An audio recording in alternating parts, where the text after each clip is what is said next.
जो हरियाणा को अपनी कार्य क्षेत्र बना रहे हैं, बहुत से हरियाणा के भी हैं, लेकिन बाकी कोई पंजाब का है, कोई राजस्थान का है, कोई यूपी का है। सरकारी संरक्षण मिला है, पुलिस द्वारा संरक्षण दिया गया है, राजनीतिक संरक्षण भाजपा द्वारा दिया गया है, उनमें से बहुत से गैंग्स। ने कहा था कि या तो बदमाशी दो या हरियाणा पुलिस, ये तो उन्होंने लाइन कॉपी करी थी, ये तो हुड्डा साहब की लाइन कॉपी करी थी। वो कभी किसी की लाइन कॉपी करते हैं, कभी किसी की लाइन कॉपी करते हैं। तो ये वाली लाइन उन्होंने हुड्डा साहब की लाइन कॉपी करी थी, लेकिन हुड्डा साहब ने उस पर कार्रवाई कराई करके दिखाई थी। और हरियाणा के अंदर कोई ना गैंग्स बचे थे, ना गैंगस्टर बचा था। जैसे मैंने कहा था, चौटाला राज की बात कर रहे थे, चौटाला राज में फिरौतियों के कॉल आते थे जेलों से। अब इनकी सरकार में फिरौतियों के कॉल आ रहे हैं जेलों से भी और विदेशों से भी। विदेशों का नंबर से कोई कॉल आए तो हरियाणा के नागरिकों को मैं कहना चाहता हूं, नंबर मत उठाएं। अगर विदेश का नंबर प्लस लिख के और अलग अलग देशों से कॉल आ रहे हों, +91 छोड़कर बाकी किसी भी प्लस देश और लिख के विदेशों से कॉल आ रहे हो, तो हरियाणा के नागरिक नंबर ना उठाएं। ये गैंगस्टर्स के कॉल, फिरौतियों के नंबर तो इन्होंने भी नहीं उठाया था, तो वॉइस मैसेज आ गया। तो बात आपकी ठीक है, लेकिन कहने का मतलब लो भाई, सही बात है, वॉइस मैसेज भी आ जाएगा, वो बाकी और भी तरीकों से पहुंचाएंगे मैसेज।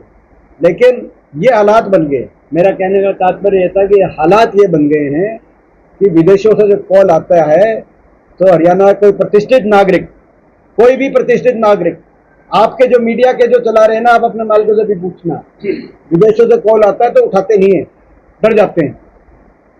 ये टेंशन में आती है कि भाई ये किस तरह कहीं ऐसा कॉल तो नहीं आ रहा। ये हालात है हरियाणा में, और हरियाणा को सेफ हेवन मान लिया। ये जो आप कह रहे थे कि भाई कह रहे हैं ना, हरियाणा को सेफ हेवन मान लिया।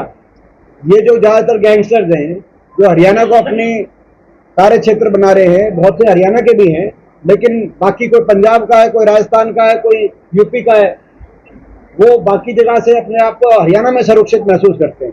जनता असुरक्षित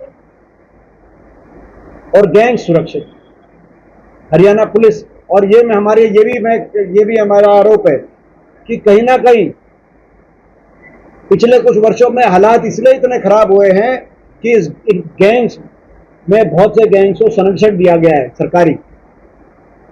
सरकारी संरक्षण मिला है, पुलिस द्वारा संरक्षण दिया गया है, राजनीतिक संरक्षण भाजपा द्वारा दिया गया है, इनमें से बहुत से गैंग्स किसी का नाम बताना चाहेंगे? ऐसा है कि जैसे मैंने कहा कि इनमें से बहुतों को सरकारी संरक्षण दिया गया है, और ये हमारा आरोप है।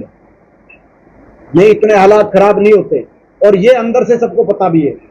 देवेंद्र जी, आपने आरोप तो लगा दिया, आरोप को सिर्फ तो कर दो, कोई कहता नाम तो बता दो। ऐसा है कि आप भी डर के माहौल में है क्या? ऐसा है, जो बात मेरे को कहनी थी मैंने कही। सरकार को इस बात का जवाब देना चाहिए कि हरियाणा में क्या हो रहा है। जवाब सरकार को देना चाहिए कि आज के बिगड़े हालात के पीछे कौन है, कैसे सरकार की क्या जिम्मेदारी है।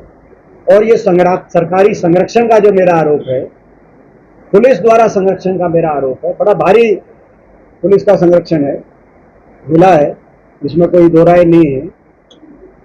ये छुपी हुई बात हरियाणा वासियों के सामने नहीं है। तो ये इस बारे में सरकार को अपना जवाब देना चाहिए। आपको लगता है इसलिए सरकार जो शिकंजा नहीं कसना चाह रही इन गैंग्स के ऊपर? मैं आपको ये भी बता रहा हूँ, कई जगह ऐसे ही मामले सामने आए हैं कि पुलिस वाले बैठ के अपना वो कराते हैं, सेटलमेंट कराते हैं, फैसला कराते हैं पुलिस वाले। मैं एक सच्चाई बता रहा हूं आपको। सवाल इसीलिए मैं आपको कह रहा हूं कि हमारी उम्मीद है कि जनता की सच्चाई के सवाल आप सरकार से पूछो, और पुलिस वाले बैठ के फैसला कराते हैं कि भाई इतना मांग रहा है, इतना।